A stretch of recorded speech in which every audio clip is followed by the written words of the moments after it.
We're at the National Hardware Show and at the EMSCO Group booth right now looking at some things that a lot of homeowners probably would have some interest in. When you've got those ugly white little sewage caps in the backyard, this might be a great option. I've got Chris here from EMSCO Group. Chris, tell us a little bit more about these. Well, John, these are rotational molded rocks, and as you see, we have several different colors available.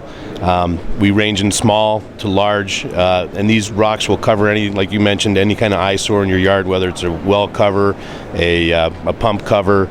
If you have some utilities that come up, you notice we have the monolith at the far right there that'll cover up any kind of cable or phone service coming into your house that you don't want that green post out in front of your yard. So these work out great for those kind of items. And you see we have two different colors. We have the molded in color, and then in the middle there you see we have the ones that are also textured, and they have a little bit more of a lifelike realistic finish to them. We call those our realistic rocks, and the other ones are just our plastic cover rocks. So if you have any eye ugly in the yard, these will take care of them. Now, how heavy are these? As some of them are fairly good sized. Yeah, these are actually pretty lightweight. They're high density polyethylene. Color goes all the way through, so if you bump them with your lawnmower or the rake or anything else, you won't have any scratches or anything. So the color goes all the way through.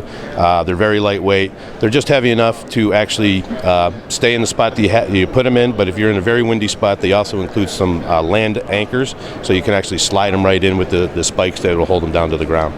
And how about sunshine? How do they handle the sunlight if they're outside every day, 365 days a year? Well, actually, as they weather, they actually become a little bit more realistic because they do develop a little bit of a patina, so they get a little bit more of that natural rock look as they age. So when they're brand new, they've got a little bit of that fresh out of the factory look, except for our textured rocks, of course. But as they do age, they pick up that patina and actually become more realistic looking as they age.